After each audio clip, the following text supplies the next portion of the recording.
കോൺഗ്രസുമായുള്ള രാഷ്ട്രീയ സഖ്യം തുടരുമെന്ന CPM party കോൺഗ്രസിന്റെ കരട് രാഷ്ട്രീയ പ്രമേയം. കേരളത്തിൽ BJPയെ പ്രതിരോധിക്കുന്നതിൽ പാളിച്ച സംഭവിച്ചു. എയുടെ വികാസം നിയന്ത്രിക്കണമെന്നും പ്രമേയം. പ്രായപരിധിയിൽ പിണറായിക്കുള്ള ഇളവ് തുടരണമോ എന്ന് പാർട്ടി കോൺഗ്രസ് തീരുമാനിക്കും.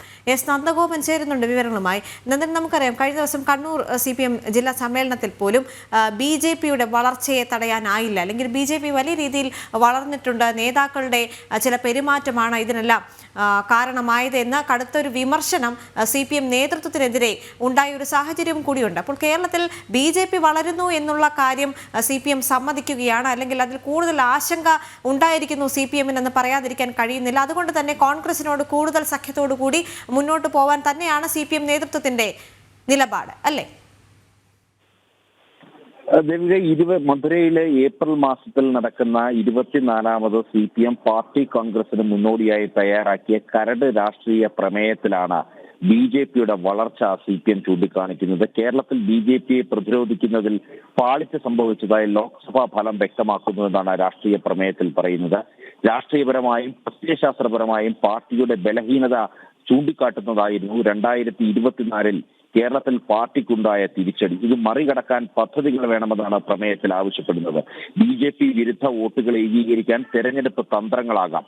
കോൺഗ്രസുമായുള്ള സഖ്യം മതേതര വിശാല ഐക്യത്തിന്റെ ഭാഗമായിട്ടുള്ളതാണെന്നും അത് തുടരുമെന്നും ഈ 24ാമത് പാർട്ടി കോൺഗ്രസിന് മുന്നോടിയായി തയ്യാറാക്കിയ രാഷ്ട്രീയ പ്രമേയത്തിൽ പറയുന്നു.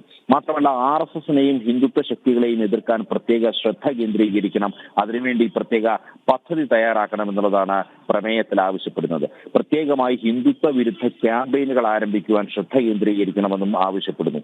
ന്യൂനപക്ഷ വർഗീയതയും ഭൂരിപക്ഷ വർഗീയതയും സമമല്ലെന്നും കേന്ദ്ര കമ്മിറ്റി തയ്യാറാക്കിയ ഈ പ്രമേയത്തിൽ പറയുന്നു. മാത്രമല്ല, മുസ്ലിങ്ങൾക്കിടയിൽ CPM സ്വാധീനമില്ലാതാക്കാൻ ജമാഅത്തെ ഇസ്ലാമി ശ്രമിക്കുന്നു. മതമൗലികവാദികളെ ചെറുത്ത് മുസ്ലിങ്ങളെ മതേതര വേദിയിൽ എത്തിക്കണമെന്നും ഈ കരട് പ്രമേയത്തിൽ ആഹ്വാനമുണ്ട്. ഇതിനെല്ലാം പുറമെ ആർട്ടിഫിഷ്യൽ ഇന്റലിജൻസ് തൊഴിലില്ലായ്മ അത് വർദ്ധിപ്പിക്കുന്നു എന്നുള്ളതാണ് ഈ പ്രമേയത്തിൽ ചൂണ്ടിക്കാണിക്കുന്നത്. AI-യുടെ ദുരുപയോഗം വ്യാപകമായതോടെ സ്വകാര്യത ലംഘിക്കുന്നു എന്നും പറയുന്നു. AI-യുടെ വികാസത്തെ നിയന്ത്രിക്കാൻ നടപടികൾ ഉണ്ടാകണമെന്നുള്ള കാര്യമാണ് ഈ പ്രമേയത്തിൽ മറ്റൊരു കാര്യമായി ആവശ്യപ്പെടുന്നത്. അതേപോലെ തന്നെ BJP വിരുദ്ധ വോട്ടുകൾ കേന്ദ്രീകരിക്കുവാനുള്ള തന്ത്രങ്ങൾ, ഇതിനെല്ലാം പ്രത്യേകമായ പദ്ധതികൾ വേണമെന്നുള്ള ആവശ്യമാണ് പ്രധാനമായും പാർട്ടി കോൺഗ്രസ് വെക്കുന്നത്. ഇതിനെല്ലാം പുറമെ കേന്ദ്ര കമ്മിറ്റികളുടെ 75 വയസ്സ് പ്രായപരിധി എന്നുള്ളത് അത് തുടരുമെന്നുള്ളതാണ് ഈ പ്രമേയത്തിൽ വ്യക്തമാക്കിയിരിക്കുന്നത്. മുഖ്യമന്ത്രി ആയതുകൊണ്ടാണ് പിണറായി വിജയന് കഴിഞ്ഞ തവണ ഇളവ് നൽകിയത്. ഈ ഇളവ് തുടരണമോ എന്ന് പാർട്ടി കോൺഗ്രസ് തീരുമാനിക്കുമെന്നും ഈ പ്രമേയത്തിൽ വ്യക്തമാക്കുന്നു. ദേവിക. ശരി.